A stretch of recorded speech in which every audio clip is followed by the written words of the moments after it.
आप दो टूक देख रहे हैं। मैं हूं अशोक श्रीवास्तव और आप सुबह से लगातार 5 राज्यों के विधानसभा चुनाव के जो रुझान और नतीजे हैं, हम उनकी तमाम खबरें आप तक लगातार पहुंचा रहे हैं। और इस वक्त की जो सबसे बड़ी खबर है, मैं वो बता दूं, दो टूक की शुरुआत में ही इस वक्त की सबसे बड़ी खबर बता दूं। और वो सबसे बड़ी खबर यह है कि पश्चिम बंगाल की मुख्यमंत्री ममता बनर्जी को उनके गढ़ भवानीपुर में बीजेपी नेता ने, जी हां, बीजेपी के नेता शुभेंदु अधिकारी ने करीब 6000 से ज्यादा वोटों से हरा दिया है। इस वक्त की बहुत बड़ी खबर है, क्योंकि शुभेंदु अधिकारी ने न सिर्फ पिछले साल यानी पिछली बार विधानसभा चुनाव यानी साल 2021 में ममता बनर्जी को नंदीग्राम से हराया था, इस बार उन्होंने ममता बनर्जी को भवानीपुर में उनके गढ़ में आकर हराया है। यह आज की बहुत बड़ी खबर है। और शुभेंदु अधिकारी ने साफ तौर पर कहा कि ममता बनर्जी के राजनीतिक संन्यास का वक्त आ गया है। तो आइए आपको दृश्य दिखाते हैं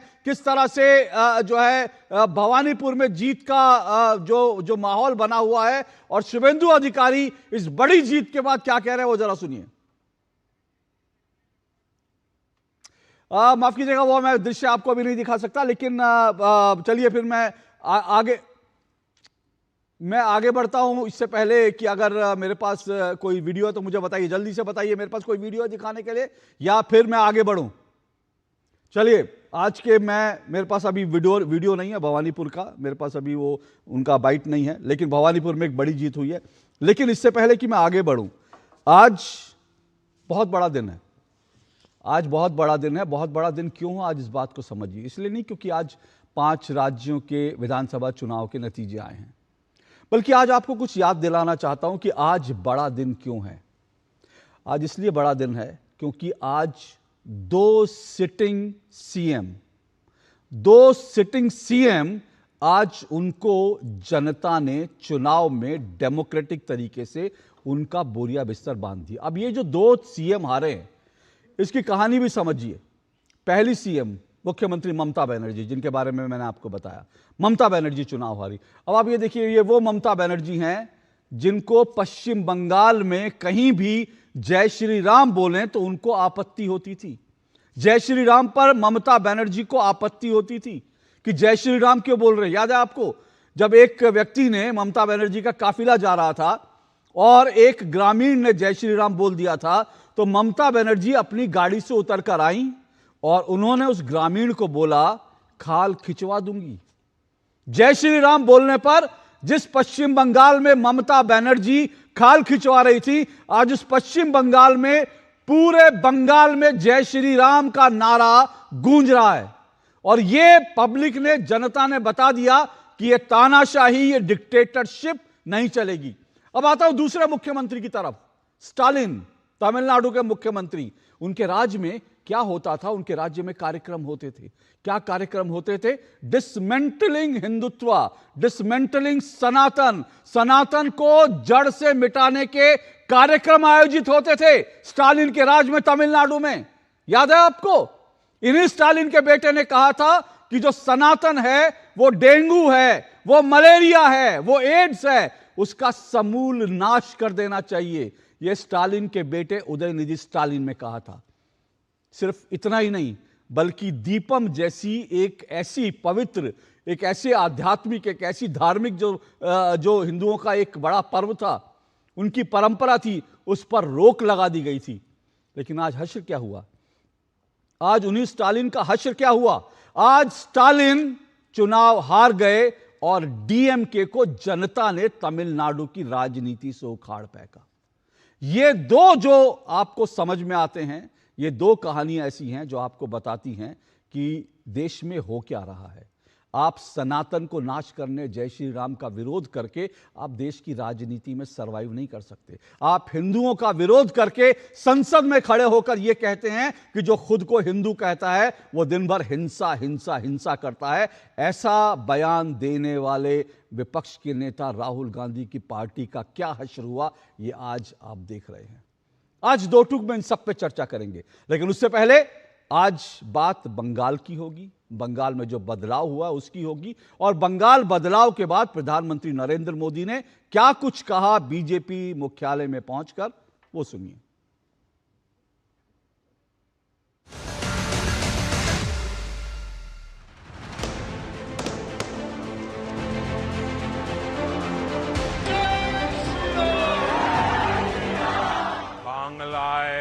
પરિવર્તન હોયગે છે.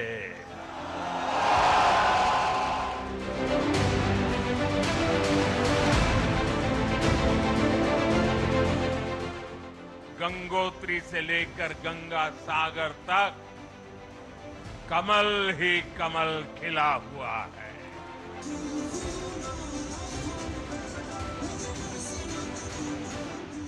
गंगा जी के साथ साथ ब्रह्मपुत्र का भी हम पर बहुत आशीर्वाद रहा है. मां कामाख्या का आशीर्वाद रहा है. असम की जनता ने लगातार तीसरी बार बीजेपी एनडीए पर भरोसा किया है.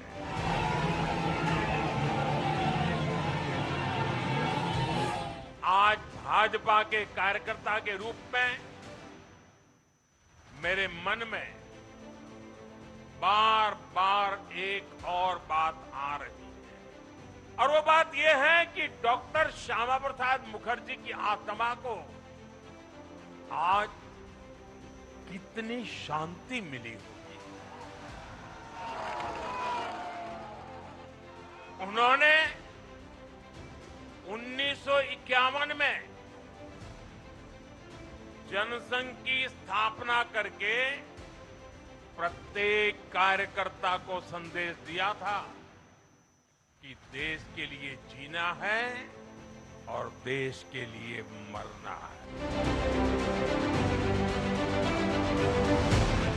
पहली कैबिनेट में ही आयुष्मान भारत योजना को हरी झंडी दिखाई जाएगी और घुसपैठियों के खिलाफ भी सख्त से सख्त कार्रवाई होगी.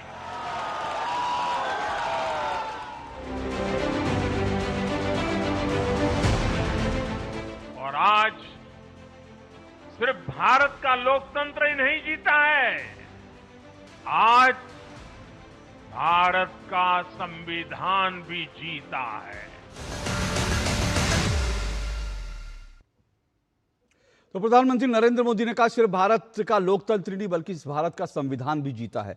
एक तरफ पश्चिम बंगाल जैसा स्टेट है जहां हर साल चुनाव में, हर बार चुनाव में हिंसा होती थी, बिना रक्तपात के वहां पर चुनाव हुआ और उसके बाद वहां पर एक बड़ा बदलाव हुआ, लोकतंत्र की जीत हुई. दूसरी तरफ समूचा विपक्ष केरल में डेमोक्रेसी की जीत बता रहा है और पश्चिम बंगाल में छाती पीट रहा है, रुदाली गैंग बना हुआ है. इन सब पे चर्चा करेंगे. आज मेरे साथ जो मेहमान जुड़े जल्दी से परिचय करवा देता हूं.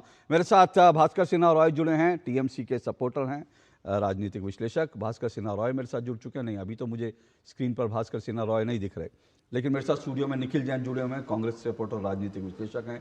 डॉक्टर देवेंद्र भारद्वाज मेरे साथ जुड़े हुए हैं, उन्होंने एक पुस्तक का संपादन किया पश्चिम बंगाल के ऊपर, वैसे वो प्रोफेसर हैं.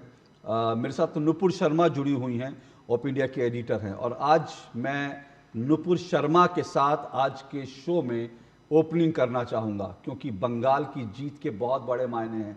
प्रधानमंत्री नरेंद्र मोदी ने जो कहा कि डेमोक्रेसी की जीत है, संविधान की जीत है, ये बात क्यों मायने रखती है, इसे नुपुर शर्मा से समझा जा सकता है. क्योंकि नुपुर शर्मा वो संपादक हैं, वो पत्रकार हैं जिन्हें अपने परिवार सहित कोलकाता से पलायन करना पड़ा था. इसलिए पलायन करना पड़ा था क्योंकि उन्होंने ममता बनर्जी का जो कुशासन था, उनकी तानाशाही थी, उसके खिलाफ लगातार रिपोर्ट कर रही थी और इसलिए उनको टारगेट किया गया और टारगेट करने के बाद उन्हें पश्चिम बंगाल, कोलकाता में अपना घर परिवार छोड़ करके शिफ्ट करना पड़ा. नुपुर, आज के फैसले को आप कैसे देखती हैं? क्योंकि आपकी आवाज में उन सारे लोगों की आवाज है जिन्हें, क्योंकि आप शायद अकेली नहीं हैं, ऐसे बहुत से लोग होंगे जिन्हें ममता बनर्जी, टीएमसी की तानाशाही के कारण पश्चिम बंगाल में अपना घर बार छोड़ करके पलायन करना पड़ा. थैंक यू अशोक जी. वैसे तो मैं अपने आप को काफ़ी प्रिविलेज्ड मानती हूँ क्योंकि मेरे पास ये अपॉर्चुनिटी थी, मेरे परिवार के पास ये अपॉर्चुनिटी थी कि हमें आईबी इंटेलिजेंस इनपुट मिला, हमें टीएमसी के थ्रेट्स के बावजूद हम वहाँ से निकल पाए. I could buy a plane ticket, I could drive my car to the airport और मैं वहाँ से निकल पाई. तो मैं अपने आप को काफ़ी प्रिविलेज्ड मानती हूँ. ऐसे लाखों हिंदू हैं थे बंगाल में जो मेरे तरह शायद प्रिविलेज्ड नहीं थे। 80,000 लोग, 80,000 हिंदू बंगाल से पलायन किए थे और असम में जाके रहे थे पोस्ट पोल वायलेंस के दौरान। बच्चियों का बलात्कार किया गया था, गैंग रेप किया गया था। मेरी जो परसिक्यूशन हुई थी, टीएमसी जो मेरे पीछे पड़ी थी, वो कुछ कुछ रिपोर्ट्स के लिए थी जो बिल्कुल फैक्चुअल थी। एक तेलीनीपारा वायलेंस के ऊपर था जिसमें वापस से हिंदुओं के ऊपर अटैक किया गया था। एक तो ऐसी रिपोर्ट थी जहां पे हमने बस ये रिपोर्ट किया था कि एक बीजेपी लीडर ने ये कहा था कि ममता बनर्जी बंगाल को बांग्लादेश बना देगी। उसमें हमारा कोई विश्लेषण नहीं था, सिर्फ इतना ही हमने रिपोर्ट किया था और उस रिपोर्ट को लेकर हमारे ऊपर एफआईआर दर्ज की गई थी। पुलिस इंटेरोगेशन के टाइम वीडियो ऑफ करके मुझे ये बोलना कि आपकी 3 साल की बेटी है, तब मेरी बेटी 3 साल की थी, अगर कुछ हो जाता है तो आपको कैसा लगेगा। मेरे बूढ़े बाप को, 70 ईयर ओल्ड फादर को ये बोलना कि आपके बेटी और दामाद को कुछ हो जाता है तो आप कैसे जिएंगे। टीएमसी का खेला होवे फोन कॉल्स आना, टीएमसी का ये बोलना कि हमें पता है कि आपकी बेटी घर से कितने बजे निकलती है स्कूल जाने के लिए। ये तो टिप ऑफ द आइसबर्ग है। मैंने एक यंग लड़की का इंटरव्यू किया था पोस्ट पोल वायलेंस के समय। उसने कहा था कि टीएमसी के मुस्लिम गुंडे उसके घर आए थे ये कहते हुए कि हमें हिंदू लड़कियां चाहिए। उसका सामूहिक बलात्कार किया गया था। उसके फादर को गन पॉइंट पे रखा गया था। His father was forced to watch. उस लड़की ने हफ्तों बुर्खा पहन के बिताया क्योंकि उसने हमें कैमरा पे ये बताया था अपना मुंह छुपाकर कि उसको लगा कि अगर वो मुसलमान बन के घूमती है तो शायद उसका दोबारा से बलात्कार नहीं होता है। उसी पुलिस ने अंडर ममता बनर्जी उस लड़की को उसी मुसलमान टीएमसी गुंडे के घर वो लेकर गए दोबारा से बलात्कार के बाद। उसी के घर पे लेके गए और उस मुसलमान टीएमसी गुंडे ने उस लड़की को बोला कि तुम बीजेपी छोड़ दो और टीएमसी ज्वाइन कर लो तो हम तुमको दोबारा तुम्हारा बलात्कार दोबारा नहीं करेंगे, हम तुमको शांति से जीने देंगे। ये हालत थी बंगाल की।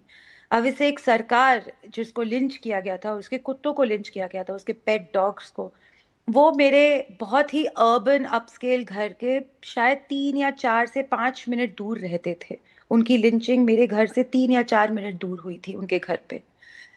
बंगाल की जो हालत थी, आ, इतना कुछ होने के बाद भी शायद हिंदुओं को यही लगता था कि ये बस पॉलिटिकल वायलेंस है, ये तो बंगाल का एक नॉर्म बन गया है पॉलिटिकल वायलेंस। बट धीरे धीरे बंगाल को ये रियलाइज हुआ कि अगर वो हिंदू हैं तो उनकी सुनवाई उस स्टेट में कहीं नहीं होगी। And the breaking point Bengal के लिए आरजी कौर दुर्घटना थी जो it was very painful for everybody in Bengal, but most of all for the urban elite, क्योंकि संदेश खली तो बहुत दूर पड़ जाता है कलकत्ता के हम्म। एलिट्स के लिए, कलकत्ता के लोगों के लिए। संदेश खली का तो शायद उन्होंने कभी नाम भी नहीं सुना होगा, या सुना भी होगा तो ऐसी पासिंग में सुना होगा। लेकिन आरजी कौर में जो हुआ वो उनके, it was right in the heart of Calcutta, बीचों बीच कलकत्ता के ये हुआ था। और नुपुर, उसके प्रोटेस्टर्स को जिस तरह से ट्रीट किया गया था बाय द टीएमसी गवर्नमेंट, शायद वो रूह कांपी बंगाल की, और इसीलिए आज Mamata Banerjee has been defeated समरली। Nupur, मैं आपसे जी। जानना चाहता हूँ, जब आपको आपकी बेटी का नाम लेके थ्रेट किया गया, आपके पिताजी को थ्रेट किया गया, आपके हस्बैंड को लेकर कि आपका दामाद है, 3 साल की आपकी बेटी थी, आपको उस वक्त डर लगा था? आपको लगा था कि आप एक डेमोक्रेटिक देश में रहती हैं जहां चुनी हुई मुख्यमंत्री हैं, जहां पॉलिटिकल प्रोसेस है, जहां संविधान लागू होता है? ये सब चीजें आपके मन में ख्याल आए थे क्या? मुझे डर, फ्रैंकली अब मैं बता सकती हूँ, मुझे डर तो बहुत लगा था। मैंने लॉयर्स को फ़ोन करके, रवि शर्मा जी मेरे लॉयर थे, और उसके हम्म। बाद Mahesh Jethmalani ji represented me in the Supreme Court Bengal के केसेस में, pro bono, very kind of him. मैं रोई थी उनको फ़ोन करके बस इसलिए क्योंकि अ, जब मेरी 2020 में इंटेरोगेशन हुई थी तब मैं बहुत रोई थी, क्योंकि मुझे सजेशन दिया गया था कि मैं कुछ दिनों के लिए कलकत्ता छोड़ के चली जाऊं। और 2020 में जब इंटेरोगेशन हुआ था, कोविड का फर्स्ट बाउट था, तो मैं अपनी बेटी को साथ में नहीं लेकर जा सकती थी, तो मैं उस दिन बहुत रोई थी क्योंकि मुझे मेरी बेटी को छोड़ना नहीं था। नुपुर शर्मा, लेकिन नुपुर शर्मा, जी, आपकी आपकी रिपोर्ट, आपके सोशल मीडिया हैंडल को देखकर लगता नहीं कि नुपुर शर्मा कभी रोती भी होंगी। पब्लिकली तो नहीं रोती हूँ, कोशिश करती हूँ ना रो, लेकिन लॉयर्स और डॉक्टर से कुछ छुपाना नहीं चाहिए। तो मेरे जो मन में फियर था वो आखिर मेरे लॉयर के सामने ही निकला और मेरे फैमिली के सामने निकला। लेकिन 2021 में जब मुझे बंगाल छोड़ना पड़ा तो मैं रोई नहीं। और मैं इसलिए नहीं रोई क्योंकि मुझे, मेरे अंदर बहुत गुस्सा था। मैंने कभी डेमोक्रेसी को क्वेश्चन नहीं किया, कभी भारत को क्वेश्चन नहीं किया, कभी भारत के संविधान को क्वेश्चन नहीं किया, कभी भारत की अस्मिता, इंटेग्रिटी, सॉवरेंटी को क्वेश्चन नहीं किया। बट मैंने ये जरूर क्वेश्चन किया था कि बंगाल की रूह कब जागेगी, बंगाल को कब रियलाइज होगा कि वो किस दानव, किस डीमन को चीफ मिनिस्टर बना के बैठाई हुई है। और फिर 2024 में भी मैंने ये लिखा था कि बंगाल एक हाथी के तरह है, वो अपना माइंड बदलने में बहुत समय लेता है, लेकिन जब एक बार अपना माइंड बना लेता है कि पावर चेंज करनी है तो वो वापस नहीं जाता। कम्युनिस्ट को उन्होंने हटाया, वो वापस नहीं गया। टीएमसी को इस बार हटाया है, वो वापस नहीं जाएंगे टीएमसी के पास। मुझे डर लगा था 2020 में, मैं रोई थी 2020 में। 2021 में मेरे मन में बहुत गुस्सा था, और मेरे मन में इतना गुस्सा था, और शायद मैं रोई नहीं थी क्योंकि मुझे, while I was leaving my state, मैं अपना घर छोड़ रही थी, मैं अपने परिवार को छोड़ रही थी ओवरनाइट।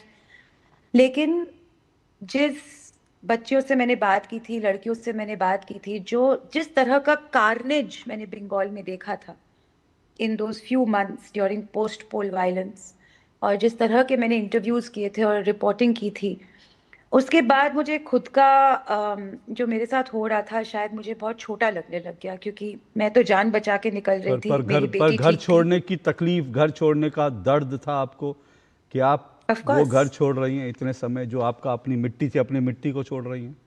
ऑफ कोर्स, मुझे आज तक वो घर का एक एक कोना याद है। खैर वो तो हमने बेच दिया, बिकॉज वापस जाने का था नहीं ऐसा कभी कि हम वापस जाएंगे। But it was the house that I grew up in. मैं 3 साल की थी जब हम उस घर में शिफ्ट हुए थे। मैंने अपनी पूरी जिंदगी उसी घर में बिताई थी। मेरी बेटी उस घर में पैदा हुई थी, मतलब I got her back to that house after she was born. बहुत सारी यादें थी, बहुत कुछ था उस घर में जो पीछे छूट गया। But today I feel vindicated. लेकिन नुपुर, आपको ये लगता है जी, कि आपने कभी सोचा था, क्योंकि आपने स्टोरी की होंगी, स्टोरी पढ़ी होंगी, कश्मीर में कैसे हिंदुओं को अपना घर बार बेच करके पलायन करना पड़ा, लेकिन कभी आपने सपने में भी सोचा था कि कोलकाता में भी वैसा ही होगा, कश्मीर में जैसा हुआ? नहीं। मुझे राहुल रोशन, मेरे सीईओ ने एक दिन फोन किया था कि आप ऑप इंडिया ज्वाइन करना चाहती हैं। This is in 2017।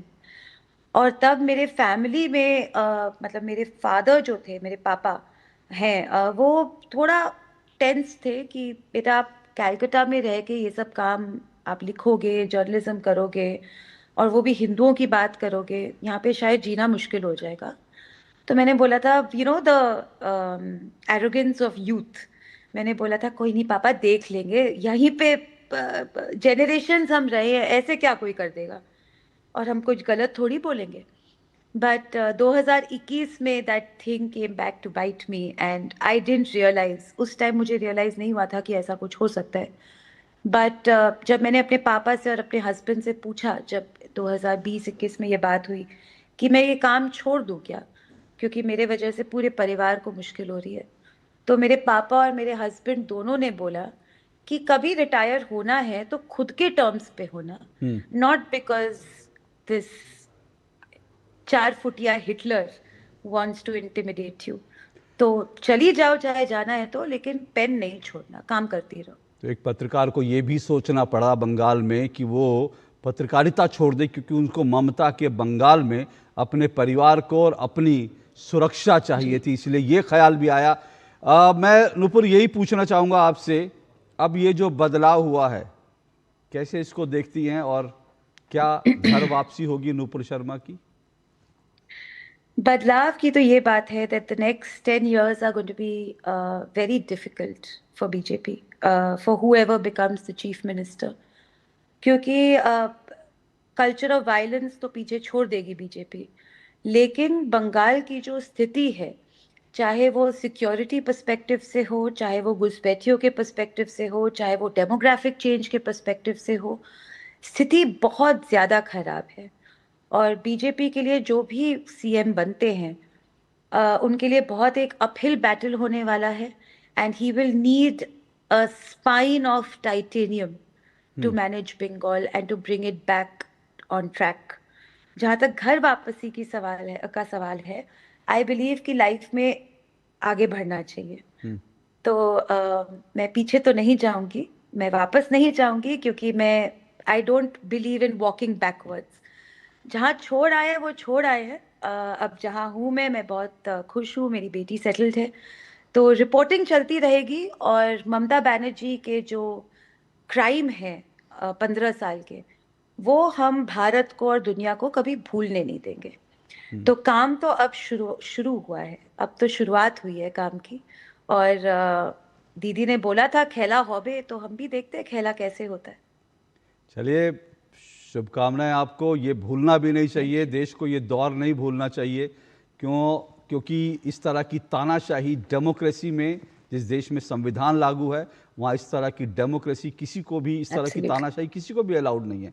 लेकिन फिर भी इस देश में ऐसा होता है, और बड़े दुर्भाग्य की बात है जब नूपुर शर्मा को इस तानाशाही के कारण जो छोड़कर, अपना घर बार छोड़कर आना पड़ा, तो जो तमाम अभिव्यक्ति की आज़ादी के झंडा बरदार थे, ये तमाम जो प्रेस क्लब वाले थे, ये जो तमाम प्रेस काउंसिल ऑफ इंडिया वाले थे, ये जो है एडिटर्स गिल्ड ऑफ इंडिया वाले थे, ये सब जो है फेविकोल पी करके सो गए थे। इससे ज्यादा शर्मनाक क्या हो सकता है? बट अशोक जी, आप मेरे साथ खड़े रहे थे, and for that I will always be indebted. आप थे, अर्नब थे, ऐसे कुछ लोग थे who always stood by me, and for that I will eternally be grateful. Thank you so much. You never left my side and you always supported me. So बहुत बहुत शुक्रिया नूपुर, आपको बहुत शुभकामनाएं। इस बदलाव के लिए आपको भी बहुत बहुत शुभकामनाएं देना आज बनता है जरूर। बहुत बहुत शुक्रिया। Thank you. तो नूपुर शर्मा हमारे साथ जुड़ी थी, उनकी कहानी आपने सुनी होगी। और बंगाल में ऐसी एक नहीं, हजारों कहानियां हैं, हजारों कहानियां हैं। और नूपुर शर्मा तो खुशकिस्मती से हमारे साथ जुड़ी थी।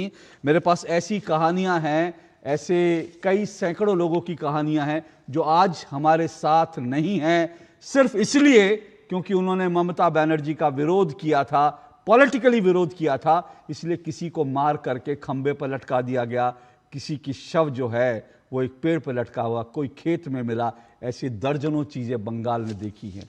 उम्मीद करेंगे बंगाल अब इस हिंसा से निकल कर आएगा। एक छोटा सा ब्रेक ले रहा हूँ, ब्रेक के बाद मैं अपने बाकी तीनों मेहमानों के पास आऊँगा इस ब्रेक के बाद।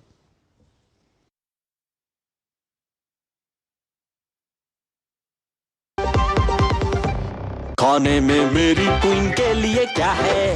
किंग मटर पनीर, किंग बैगन भरता, king veg pulao, king palak paneer kofta. ये सब किंग क्यों?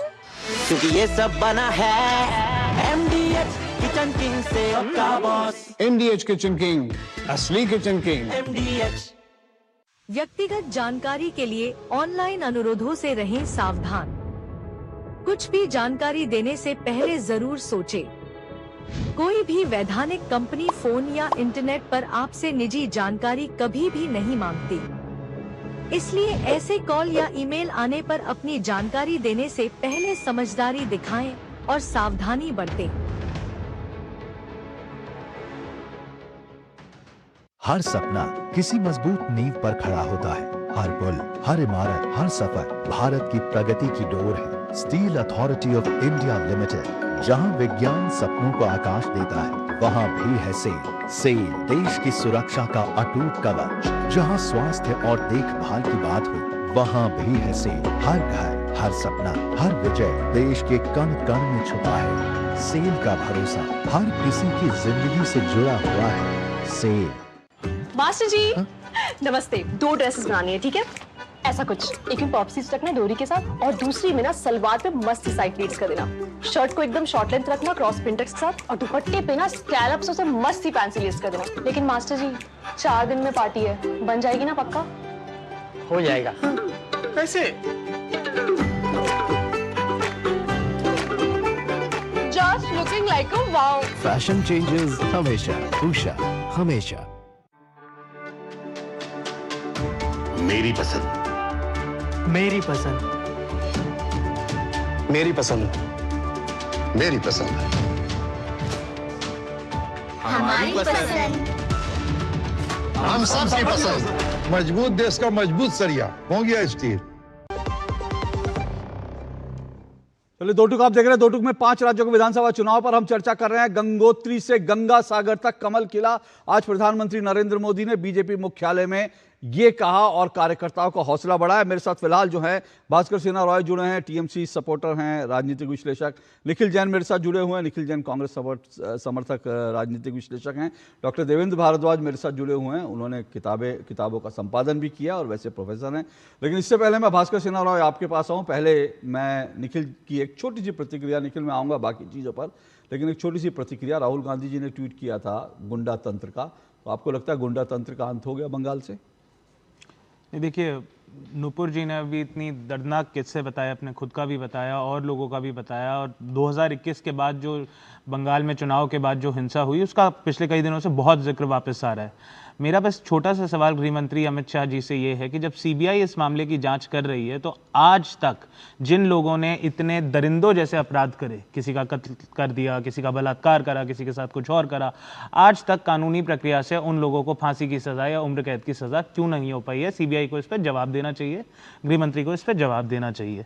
वैसे जहां तक मैं आपको एक बात जानकारी हुई के तौर पर बता दूं, जिन महिलाओं के साथ बलात्कार किया गया था 2021 की हिंसा 2021 की विधानसभा चुनाव के बाद, पुलिस ने उनकी कंप्लेंट लिखने से मना कर दिया था। बाद में वो सारे मामले हाईकोर्ट में गए, हाईकोर्ट के आदेश से वहाँ पर एफआईआर लिखी गई और अब फिलहाल जो है उनकी हाईकोर्ट में हियरिंग चल रही है। हाईकोर्ट में सारे मामले देखे जा रहे हैं। तो उम्मीद करते हैं कि आप तो खुद लॉयर हैं, जानते हैं कि कितना वक्त लगता है भारत की अदालतों में, तो उम्मीद करते हैं कि उनके साथ न्याय जो है ऐसे लोगों के साथ जरूर होगा। अशोक जी, जहां तक मैं जानता हूं, इन सारे मामलों पे एक सीबीआई जांच बैठाई गई है, और बतौर लॉयर एंड बतौर जो थोड़ा राजनीति में भी ट्रैवल करता है, एक चीज मैं आपको बता सकता हूं, अगर सरकारों की पॉलिटिकल विल हो ना, कांग्रेस हो, बीजेपी हो, टीएमसी हो, कोई भी सरकार हो, पॉलिटिकल विल हो तो साल भर नहीं लगता लोगों को जेल पहुंचाने में। अच्छा, पॉलिटिकल विल नहीं होती तब मामले लटकते रहते हैं। और ये मैं कोई बीजेपी के अगेंस्ट या कांग्रेस के अगेंस्ट या किसी के पक्ष में पॉइंट नहीं बोल रहा हूं, वो तो आप जनरल बात कर रहे हो। जनरल बात कर रहा हूं कि अगर पॉलिटिकल विल है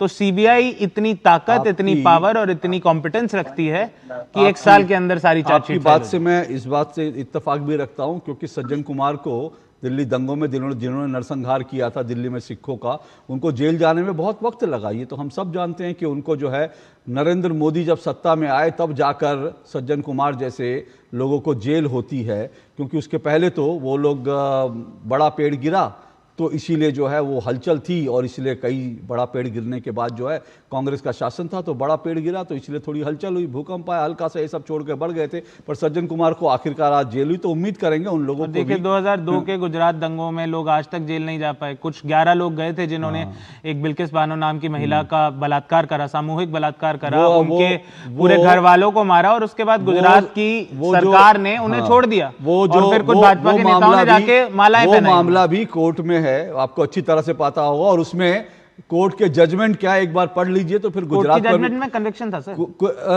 कन्विक्शन नहीं, अब मैंने क्या कहा, कन्विक्शन था तो उनको छोड़ दिया गया क्या?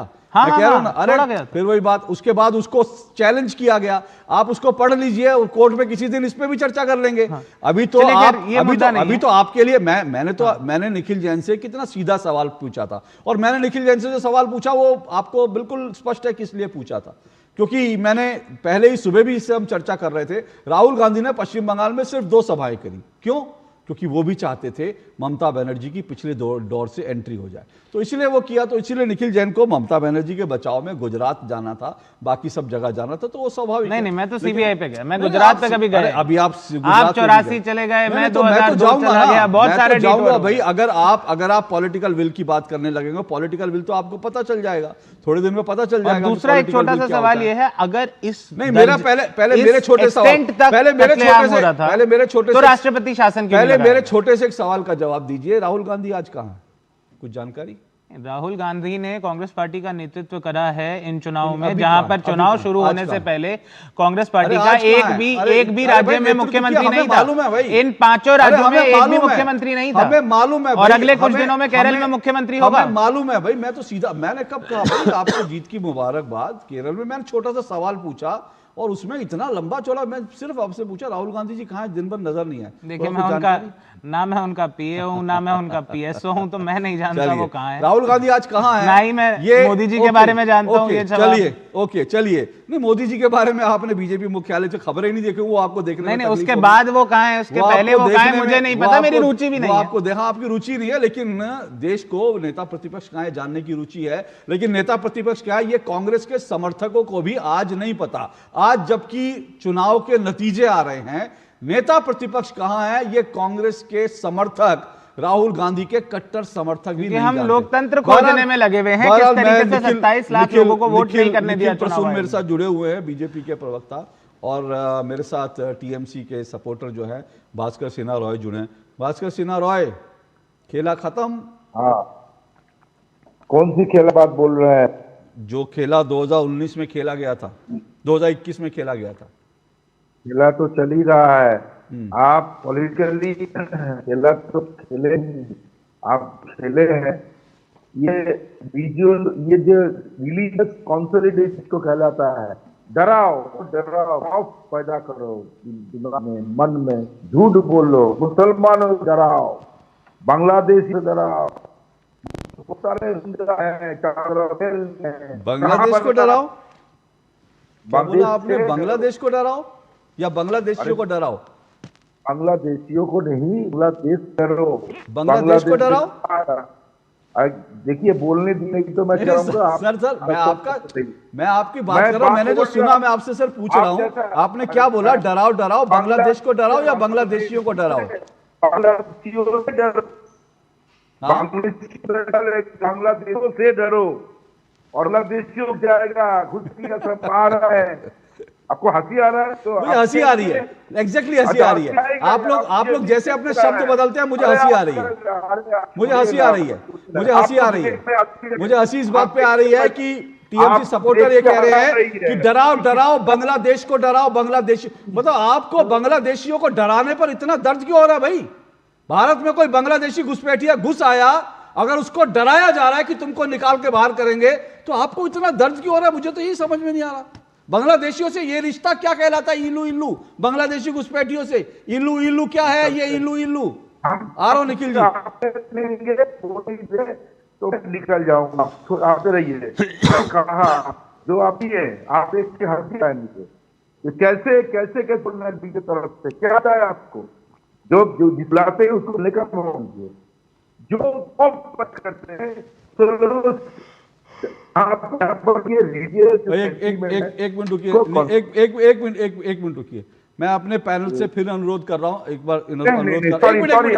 अरे नहीं सर, आपकी आवाज में फिर प्रॉब्लम आ रही है। एक मिनट, आपका मैं वो चेंज करवा के आ रहा हूं, मैं आपका चेंज करवाता हूं। इनकी साउंड में जो प्रॉब्लम आ रही है इसको ठीक कीजिए, इनको दूसरी लाइन पे जोड़िए और उसके बाद मैं आता हूं, और जरा इसको ठीक कीजिए, ये क्या प्रॉब्लम हो रही है, इसको जरा ठीक कीजिए। निखिल प्रसून आपके पास आ रहा हूं। निखिल प्रसून जी, निखिल प्रसून, आज जो नतीजे आए, सबसे पहले तो इसके लिए आपको बधाई। लेकिन कुल मिलाकर अभी आप सुन रहे थे कि ममता बनर्जी तो कह रही हैं कि लूटा गया है ये चुनाव लूटा गया है। देखिए, सबसे पहले तो मैं बंगाल की महान जनता को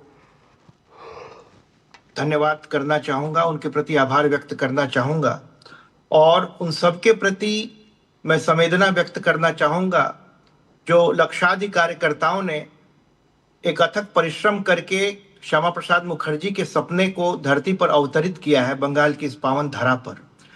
और इसके साथ ही सैकड़ों कार्यकर्ता जो कि काल कवलित हो गए इस धरा पर सनातन के इस महाअनुष्ठान के प्रतिबिंब को देखने के लिए, उन सबके प्रति अपनी श्रद्धांजलि अर्पित करता हूं। देखिए, आज का यह दिन विनम्रता का दिन है। मैं अपने राजनीतिक प्रतिद्वंद्वियों को भी धन्यवाद देता हूं, उनको भी प्रणाम करता हूं। और मैं यह इसलिए कह रहा हूं क्योंकि यह जो हिंसा की से जो रक्त रंजित राजनीति का इतिहास रहा है, उसमें इस चुनाव ने एक नए अध्याय का सृजन कर दिया है। और हो सकता है कि इससे बंगाल की जो हिंसक राजनीति का जो एक इतिहास रहा है, उसमें एक नया मोड़ आ जाए और इसके बाद हिंसा उत्तरोत्तर समाप्ति की ओर चली जाए, जैसे कि अन्य राज्यों में हुआ, खासकर बिहार, उत्तर प्रदेश इत्यादि। इसीलिए एक अपार जनसमूह जो हमें मिला, जन समर्थन जो हमें मिला, आदरणीय मोदी जी के नेतृत्व में जिस तरह से जनास्था का सैलाब आया, उसने एक नए इतिहास का सृजन कर दिया है। और इसने न सिर्फ राजनीतिक मुहावरे को बदल दिया है, बल्कि रक्त रंजित राजनीति की जो परिपाटी थी उसे भी समाप्ति की घोषणा कर दी है। दूसरी बात यह है कि जहां तक चुनाव चोरी करने का प्रश्न है, इन सब मुद्दों पर मैं ये कहना चाहूंगा कि एसआईआर जो है सो मतदाताओं की जो सूची होती है उसके शुद्धिकरण की एक प्रक्रिया है, जो कि पहले भी कई बार हुई है। और आपने देखा कि एसआईआर के पश्चात भी डिलीशंस के बावजूद भी करीब 30,40,000 एब्सोल्यूट नंबर ऑफ वोटर्स, उनकी संख्या बढ़ी पहले दौर में दूसरे दौर मिला करके। और जिस तरह शांतिपूर्ण ढंग से पूरे राज्य में चुनाव हुआ, उसने अपने आप में एक मिसाल स्थापित कर दी। किसी भी दूसरे विपक्षी दल ने, ना कांग्रेस ने, ना सीपीएम ने, ना किसी निर्दलीय ने यह कहा कि चुनाव में कोई भी ऐसा पक्षपात हुआ है। अगर शांतिपूर्ण, पहले 55 लोग मारे गए थे पंचायत, लेकिन आज तो वो शिकायत कर रहे हैं ना। आज तो ममता बनर्जी कह रही हैं कि उनको बूथ में, जो काउंटिंग बूथ था, वहां पर उनकी पिटाई हुई, वहां उनको मारा गया, धक्के देकर निकाल दिया गया। आज तो वो ये आरोप लगा रही हैं सीधा सीधा। देखिए, मैं मानता हूं कि राजनीति में जो थिएट्रिक्स है उसका एक लिमिट होना चाहिए। मैं उनका बेहद सम्मान करता हूं। वो बहुत ही, एक तरह से हम लोग ने देखा कि 90 के दशक में एक तरह से हम लोग भी पूर्वार्ध में उनके साथ थे, और भारतीय जनता पार्टी ने जो है एक तरह से लड़ाई लड़ी सीपीएम के साथ। उसमें ममता बनर्जी ने नेतृत्व दिया यहाँ के विपक्ष को, और उसके बाद एक सीपीएम के कुशासन को उखाड़ फेंका, लेकिन असली परिवर्तन का सूत्रपात नहीं हो पाया। मैं ममता बनर्जी की जीवटता का, उनकी एक तरह से कर्तव्य निष्ठा का, और जिस तरह से उन्होंने 90 के दशक में और उसके बाद भी लड़ाई लड़के, और इस सदी के पहले दशक में जिस तरह से चुनौती को स्वीकार करके काम किया, वो इतिहास में उनका नाम लिखा जाएगा, ऐसा मैं मानता हूं। लेकिन जिस तरह से ये 15 वर्षों का कुशासन रहा, जिस असली परिवर्तन का सूत्रपात करने की बात कही गई थी, उसमें पूरे बंगाल का सांस्कृतिक और नैतिक और एक तरह से जो वैयक्तिक जो है सो पतन हुआ, और यहाँ से इतनी बड़ी संख्या में लोगों का पलायन हुआ, महिलाओं की इज्जत आबरू लूटी गई, और जिस तरह से जो घुसपैठियों को यहाँ के मेन स्ट्रीम में शामिल करके पूरे देश की सुरक्षा के साथ खतरा किया गया, लाखों लोगों की नौकरियां चली गई, और एक तरह से समाज का हर एक वर्ग जिस तरह से तोलाबाजी, कुशासन, भ्रष्टाचार, और हर संजीवन के हर एस्पेक्ट में जिस तरह से भ्रष्टाचार का एक तरह से संचरण हो गया, उसने यहाँ के जीवन समाज को खोखला बना दिया। और उसके खिलाफ समाज का हर वर्ग प्रतिकार स्वरूप इस बार अपने एक अभिमत का प्रकटीकरण किया इस चुनाव के माध्यम से, और इसे उन्हें स्वीकार करना चाहिए विनम्रता के साथ। और वो भले ही चुनाव में पराजित हो गई हैं, लेकिन नेत्री के रूप में हम उनका सम्मान करते थे और करते रहेंगे। ठीक है, जनता ने अपना फैसला सुना दिया। आप बिल्कुल, राजनीति में सम्मान तो होना चाहिए, विरोधियों का भी सम्मान होना चाहिए, लेकिन डॉक्टर देवेंद्र भारद्वाज मेरे साथ जुड़े हैं। डॉक्टर देवेंद्र भारद्वाज, इस पूरे बदलाव को आप कैसे देखते हैं? अभी निखिल जैन एक बात कह रहे थे कि भाई बीजेपी ने क्यों नहीं राष्ट्रपति शासन लगा दिया। भाई बीजेपी के इतने हिंसा, क्योंकि आपने बंगाल पर किताब भी लिखी है, वहाँ पर जो पूरी व्यवस्था थी उसको रिसर्च करा, उस पर संपादन आपने किताब का किया है। तो सवाल ये उठ रहा है, इतने लोग जिनके साथ हिंसा हो रही थी उसको सीबीआई ने क्रैक क्यों नहीं कर लिया? ये सब आरोप, ये सब सवाल उठा रहे हैं निखिल जैन। अशोक जी नमस्कार। मैं बंगाल के लगभग 240 विधानसभा में पिछले 3 महीने में घूमा हूं, और ज्यादातर समय जो गांव का था वहां पर मैं गांव-गांव जा करके लोगों से बातचीत की है। और मैंने जो पाया अशोक जी, आप उस घटना को अगर सुनेंगे तो मुझे लगता है हम सबको रोना आ जाएगा। हमने आरजी कार बलात्कार की घटना पूरे देश ने देखी, नेशनल टेलीविजन पर हम सब ने देखा, लेकिन गांव में इतने बलात्कार हुए हैं। एक पति के सामने पत्नी का बलात्कार किया जाता है, एक बाप के सामने बेटी का बलात्कार किया जाता है।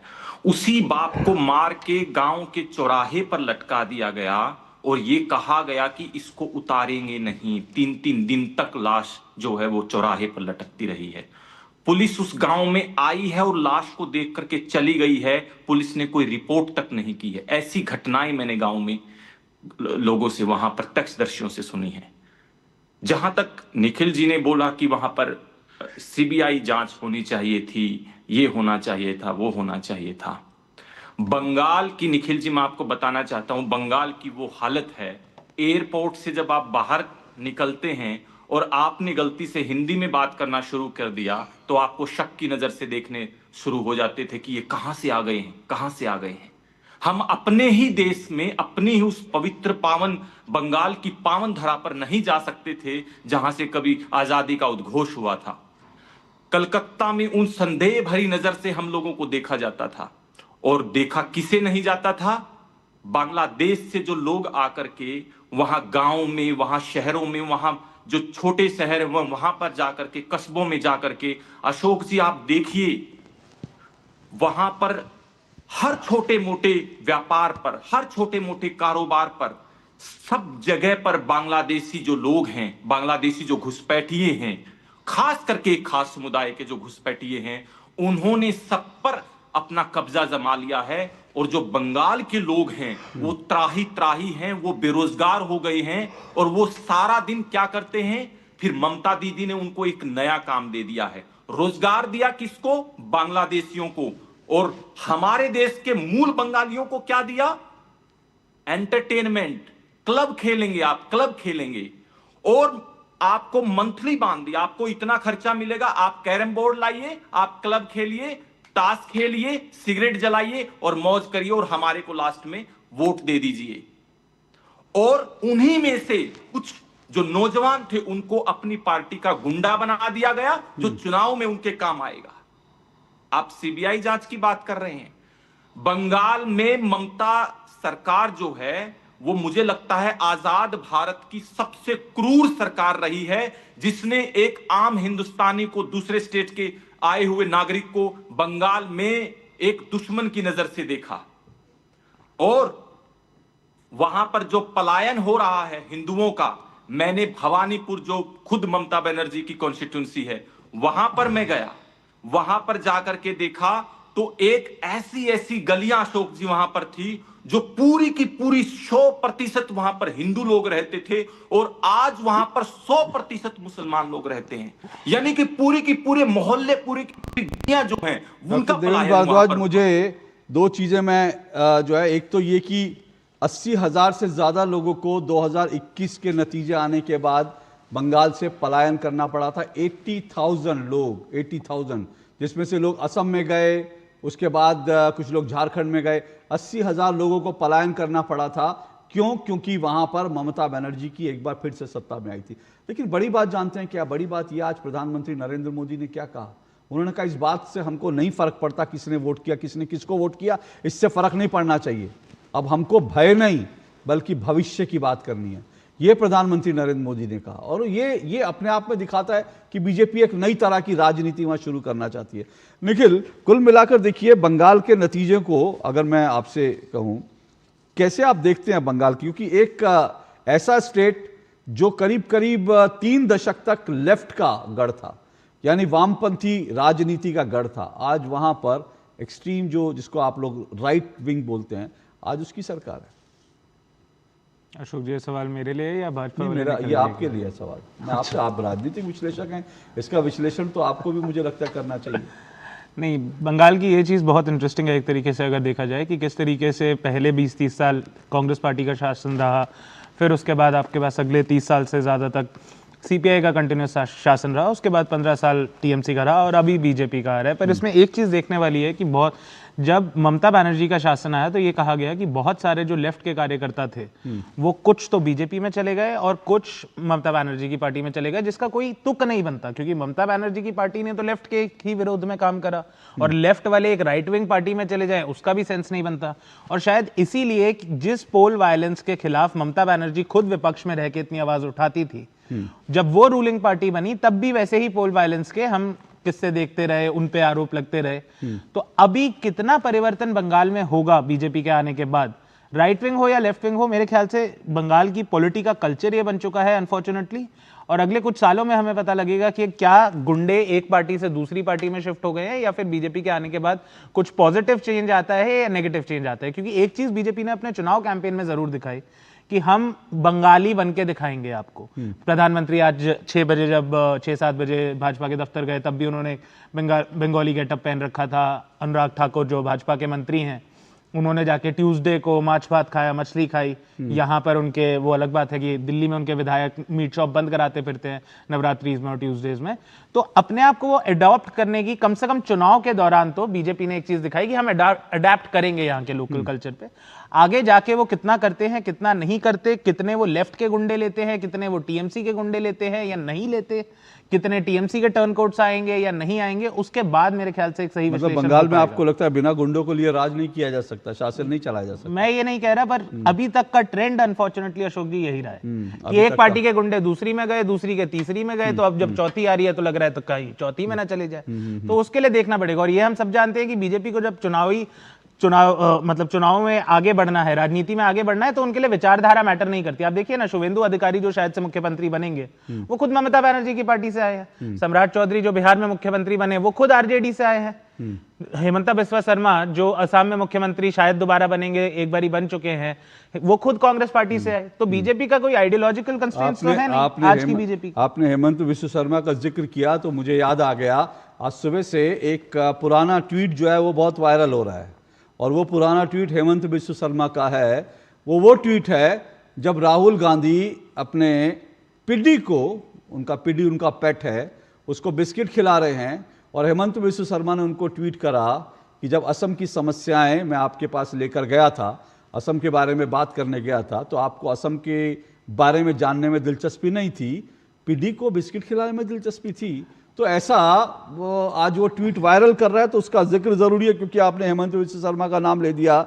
लेकिन सवाल ये है कि शुभेंदु अधिकारी क्या करेंगे, क्या नहीं करेंगे, कौन किस पार्टी से आएगा जाएगा। मुझे लगता है उससे बड़ी बात ये है कि बंगाल के अंदर अब चाहे शुभेंदु अधिकारी हो, भले ही वो टीएमसी से आए हुए हैं, लेकिन कम से कम अब बंगाल के अंदर, पश्चिम बंगाल के अंदर जय श्री राम तो खुलकर बोला जा सकता है ना। अब जय श्री राम बोलने पर कोई मुख्यमंत्री आपको ये नहीं कहेगा कि तुम्हारी खाल खिंचवा दूंगी, कोई मुख्यमंत्री ये नहीं कहेगा, कोई सांसद खड़ा होकर ये नहीं कहेगा कि बंगाल में जय श्री राम नहीं चलेगा और उसके बाद अगली लाइन में कहेगा अस्सलाम वालेकुम, वालेकुम सलाम। बंगाल में जय श्री राम नहीं चलेगा, अल्लाह अकबर चलेगा, अस्सलाम वालेकुम चलेगा। कम से कम शुभेंदु अधिकारी ऐसा बंगाल तो नहीं बनाएंगे अगर वो किसी पद पर आते हैं तो। लेकिन उसके लिए हमें इंतजार करना पड़ेगा। एक ब्रेक ले रहा हूं, मैं ब्रेक के बाद आ रहा हूं।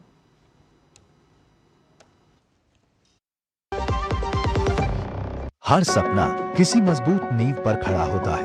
हर पुल, हर इमारत, हर सफर भारत की प्रगति की डोर है। Steel authority of India limited, जहां विज्ञान सपनों को आकाश देता है, वहां भी है सेल देश की सुरक्षा का अटूट कवच। जहां स्वास्थ्य और देखभाल की बात हो, वहां भी है सेल। हर घर, हर सपना, हर विजय देश के कण कण में छुपा है। सेल का भरोसा हर किसी की जिंदगी से जुड़ा हुआ है। सेल।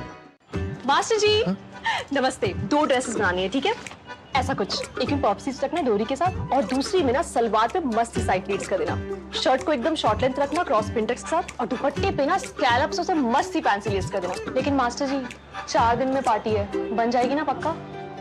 हो जाएगा। कैसे? Just looking like a wow. Fashion changes हमेशा, उषा हमेशा। बीमारी उम्र देखकर नहीं आती, इसलिए हेल्थ इंश्योरेंस बहुत जरूरी है। पॉलिसी बाजार ऐप पर 1 करोड़ का हेल्थ इंश्योरेंस सिर्फ 550 रुपए महीने से शुरू। क्या आपको लगातार खांसी हो रही है? हाँ। बुखार भी है? हाँ। कमजोरी भी? अरे हाँ। और वजन भी घट रहा है? हाँ भाई हाँ। ये टीबी के लक्षण हैं, जो आपको नजरअंदाज नहीं करने चाहिए। टीबी का जल्दी पता लगाना और पूरा इलाज करना बहुत जरूरी है। आज ही अपने नजदीकी सरकारी स्वास्थ्य केंद्र में जाएं, जहां टीबी की आधुनिक जांच और इलाज निशुल्क उपलब्ध है। टीबी फ्री इंडिया बनाने में सक्रिय भूमिका निभाएं। जन जन का रखे ध्यान, टीबी मुक्त भारत अभियान। किसको प्रोजेक्ट किया था कांग्रेस ने? चर्चा कर रहे हैं जो पश्चिम बंगाल सहित जो 5 राज्यों का विधानसभा चुनाव नतीजे आए, हम उस पर चर्चा कर रहे हैं। और ब्रेक पर जाने के बाद मेरे पास एक बड़ी खबर आई, और आज सुबह से ही उस बड़ी खबर का अंदेशा था कि भाई आज जो है केरल में डेमोक्रेसी की जीत होगी और बंगाल में वोट चोरी होगी। यह सुबह ही प्रिडिक्शन कर दिया गया था। और वो राहुल गांधी, जिनके बारे में राहुल गांधी के कट्टर समर्थकों को भी नहीं पता कि अभी वो कहां हैं, वो राहुल गांधी ने ट्वीट किया है। और ट्वीट करके उन्होंने लिखा है, Assam and Bengal are clear cases of election being stolen by the BJP with the support of EC. तो मैं बार बार आपसे कह रहा हूं कि केरल में डेमोक्रेसी की जीत हुई है, लेकिन असम और साथ साथ पश्चिम बंगाल में वोट चोरी हो गया है। ये भारत के विपक्ष के नेता राहुल गांधी वही वाला अपना जुमला लेकर एक बार फिर से कूद पड़े हैं। हालांकि कहां हैं उनके बारे में कुछ नहीं पता, कांग्रेस के कट्टर समर्थकों को भी नहीं पता। तो निखिल जी और साथ साथ मेरे साथ जो दूसरे मेहमान, दोनों निखिल जुड़े हुए हैं मेरे साथ। मैं बीजेपी वाले निखिल जी से पूछ लेता हूं कि भाई वोट तो चोरी कर लिया आपने बंगाल और असम में, डेमोक्रेसी की जीत तो वो केरला में हुई है। देखिए, मैं मानता हूं कि राहुल जी को अपनी राजनीतिक अपरिपक्वता जो है उसके लिए उनको कुछ अध्ययन करना चाहिए, क्योंकि अब वो सारी सीमाएं लांघते चले जा रहे हैं राजनीतिक अपरिपक्वता की। देखिए, वो विपक्ष के नेता हैं, उन्हें ऐसी बात कहकर कि वो बंगाल की महान जनता का अपमान कर रहे हैं, असम की महान जनता का अपमान कर रहे हैं। इतना बड़ा जनादेश, क्या आपको ग्राउंड से फीडबैक नहीं है? अधीर रंजन चौधरी का एक वक्तव्य मैं 2 दिन पहले का सुनाता हूं कि उन्होंने कहा था कि तृणमूल के खिलाफ जो है सो एक तरह से लोगों का जनादेश मिलने की उम्मीद है और इसका एक बड़ा भाग जो है भारतीय जनता पार्टी को मिलेगा। यह व्यवहारिक रूप से सही एक उनका आकलन था। लेकिन वही देखिए, ये राहुल गांधी, इनका क्या रुख है? क्या ये तृणमूल कांग्रेस को समर्थन कर रहे थे यहां पर, या केवल जवानी जमा खर्च करने के लिए आ रहे थे? आज केरल में यूडीएफ की सरकार का गठन होने जा रहा है। वहां हम लोगों ने क्या लॉटरी निकाला था कि पिक एंड चूज कर लें कि भाई यहाँ ईवीएम गड़बड़ी करवा दें, यहाँ जो ईवीएम को ठीक कर लें?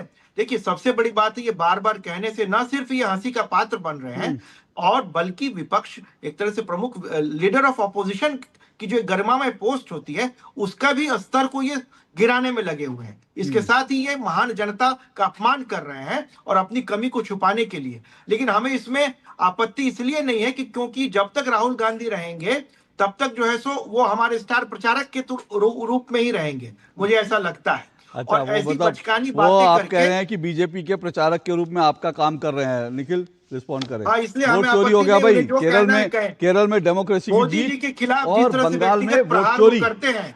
अशोक जी, जब भाजपा के विरोध में जनता बार निखिल भाई आपने बात कह ली, फिर भी वो नहीं समझते हैं। ओके, निखिल जैन। तो अशोक जी, जब भाजपा के राज्यसभा सांसद किताब लिखते हैं और अमेज़न यूएस पे अमेरिका में वही किताब बिकती है, नहीं सर, जब लिख दी तो लिख दी, या तो वह वापस करवा लें, अमेज़न के शेल्फ से हटवा लें। उन्होंने किताब लिख दी कि कैसे ईवीएम तो डेमोक्रेसी पे फ्रॉड है। आज भी अमेरिका में आप वो किताब अमेज़न से खरीद सकते हैं। ईवीएम ठीक पहुंची थी ना राहुल गांधी जी ने घर पे जो टेस्टिंग मशीन लगा रखी थी, वहां वो टेस्टिंग मशीन से गुजरी हुई ईवीएम गई थी, और बंगाल में जो ईवीएम गई थी वो हैक होने वाली गई थी। नहीं, बिल्कुल, मैं एक एक करके एक चीज बोल देता हूं। देखिए, सबसे पहली बात तो ना अशोक जी, लोकतंत्र में आरोप लगाने का अधिकार सबका है। वो आरोप सही है या गलत है, ये जांच का विषय है।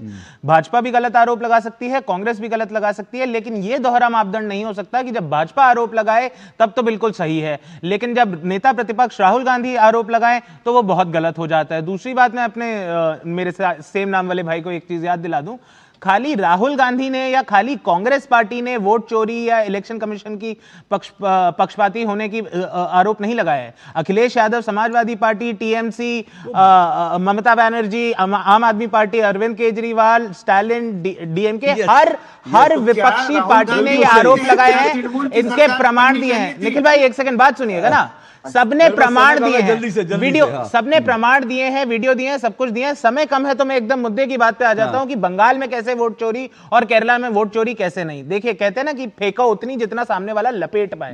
अब बीजेपी बंगाल में एक बारी को जीत जाए, बिहार में जीत जाए, आप भी पचा लेंगे, मैं भी पचा लूंगा शायद, लेकिन केरला में जीत जाए या तमिलनाडु में जीत जाए ये नहीं पचाया जा सकता। तो इसीलिए अगर आप वहां पे वोट चोरी नहीं अशोक जी, अगर गड़बड़ी भी आप करेंगे, देखिए एक प्रैक्टिकल एग्जांपल ले लेते हैं। अगर मैं आपके शो में आके आंकड़ों में गड़बड़ी करना चाहूँ, मैं 100 को 80 बोल दूं, ठीक है, 100 को 10,000 बोलूंगा, आप भी नहीं सुनेंगे, दर्शक भी नहीं सुनेंगे। मेरे पास समय बिल्कुल, गड़बड़ी एक लिमिट में करी जाती है। समय मेरे पास बिल्कुल नहीं है, निखिल जी जल्दी से 30 सेकंड में अपनी बात कहिए। राहुल गांधी मानते हैं यहाँ तृणमूल को जीतना चाहिए था, तो अगर वोट चोरी नहीं हुई तो फिर वो तृणमूल के खिलाफ विश्वमन क्यों कर रहे थे? क्या आप मानते हैं कि भारतीय जनता पार्टी को पॉपुलर मैंडेट नहीं मिला? आपने दिल पर हाथ रख के बात करिए। सुनिए चलो, मेरे पास समय नहीं है, सुनिए अगर ये कह रहे हैं तो मैं एक ही बात दोहरा रहा हूं, मैं एक ही बात दोहरा रहा हूं।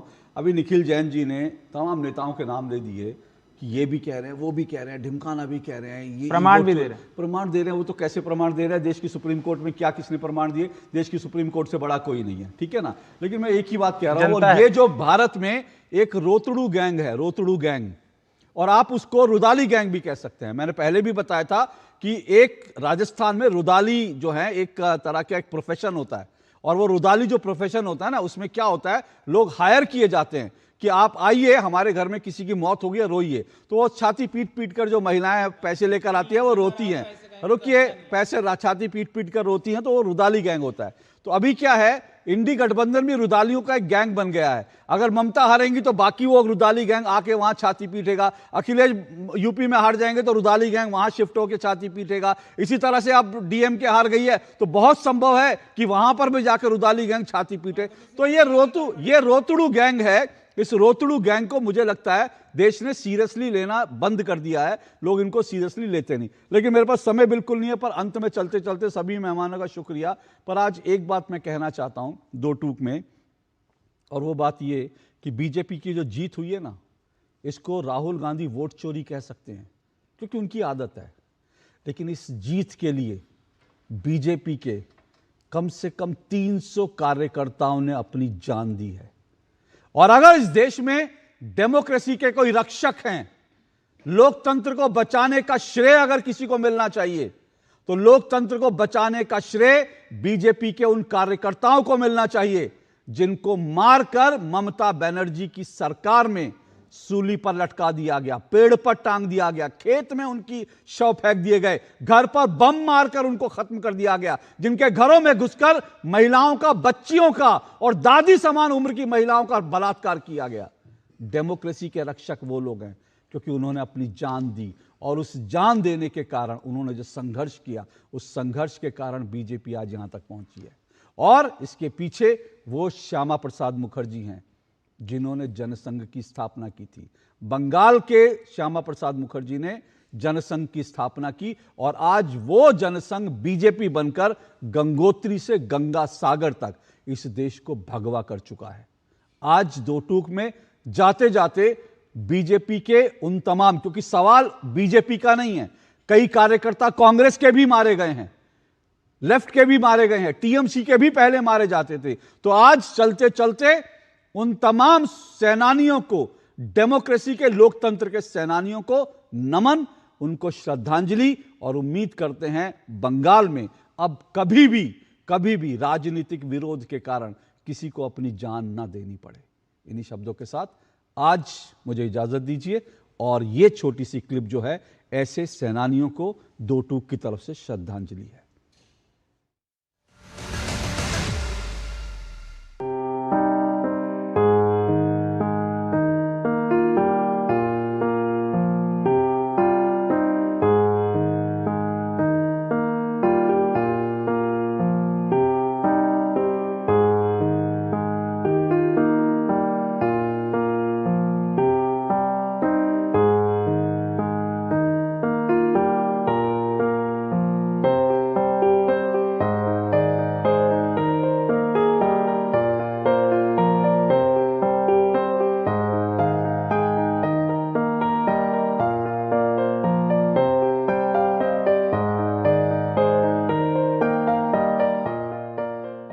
বাংলায় পরিবর্তন হয়ে গেছে।